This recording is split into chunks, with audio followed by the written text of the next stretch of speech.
Hello, ladies, and good morning. Happy Wednesday. My name is Lindsay. I am co-hosting this group with Miss Lisa and Miss Heather. I know that we are so excited to have you all in here because we all probably have a naughty little winter blues habit that we want to kick to the curb.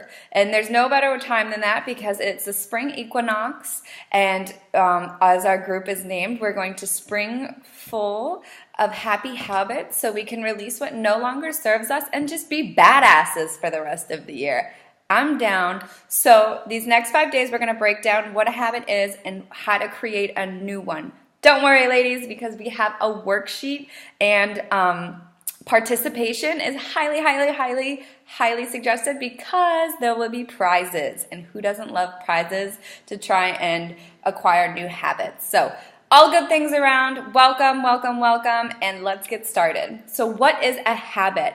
A habit, as Aristotle always says, is we are what we repeatedly do. Excellence then is not an act but a habit. And if you do think of like the top CEOs and all these people, they have formed habits through self-discipline and mindfulness. Because a habit is exactly the opposite of that. It's a behavior pattern that is acquired by frequent repetition or psychological exposure to itself that shows regularity in the subconscious, which also is known as autopilot mode. So once we do something enough, our mind says, hey, I know what's coming next. So instead of wasting precious neurons and energy, our mind trains itself to act without thinking. This could be a good thing or a not so good thing. If you feel like you need something, or you can't live without something, or you obsess about something until it drains you, you might have a naughty habit that you want to kick to the curb. So a habit in breakdown form. A habit.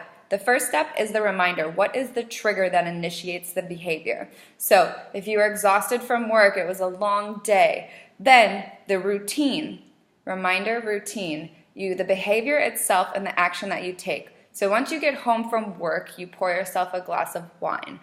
Reward, the benefit you get from doing this behavior. So you feel like you've earned that glass of wine because you work so hard for it. But really, how does it make your mind feel? Does it make you feel more clear? Does it make you feel more awake for a little bit as those endorphins release, and then you feel a little bit more tired? So tired that you can't wake up and work out in the morning? I want you all to be the best that you can be. So morning habits are definitely the best time to form a new habit. Kind of place something in there to kind of follow along, because your mind is quiet and you may already have a morning routine already. You get up, you drink water, you wash your face, you brush your teeth, and then you work out. So there also might be naughty little habits that we do. So we might go into the kitchen a couple times a day out of boredom or stress, or you're lonely, and fill ourselves up with food thinking that that's the answer. But we might just need to clear our head, or and not smoke that cigarette. So this week we're going to be a little bit more aware of our subconscious thoughts. When we go and act out of these habitual patterns, let's stop and ask ourselves, where are we feeling this? Where in our body? Why? What emotion is here that is triggering this? Because environment definitely induces a lot of triggers. So if you're at home and you have a lot of bad, naughty habits that you want to kick to the curb, try and invest in some sticky notes to kind of snap you out of your autopilot mode. This week we're definitely going to be focusing on mindfulness and breathing, which is both a blessing and a struggle all in the same time, because mindfulness will help us snap out of autopilot mode and practice self-discipline. Think of how hard it is when you see a text, like I just received a text, and I was like, I have to pick it up and read it right now, or, a Facebook notification or something like that. So try and self-control, not look at it for 20 minutes or till you're done driving, and see how hard it is. And then other things will pop in your head that you can be more aware of.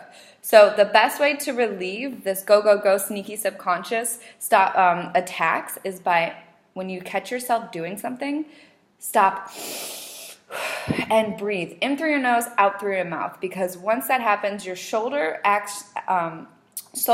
tension releases and your diaphragm gets bigger. And if we breathe through our mouth, It's just stress breathing. So today our call to action is introduce yourself to the group and share one awesome thing that you would like to do that about yourself and the habit that you want to create. And if you feel like during the rest of the day that they're like, wow, I didn't realize that I did this so much. When you have those reminders, the trigger, the action, and the reward, share that to the group because I'm sure we have more in common than you think. So remember, participation points and prizes will be rewarded. So introduce yourself, share your new habit, and share your naughty habits if you like.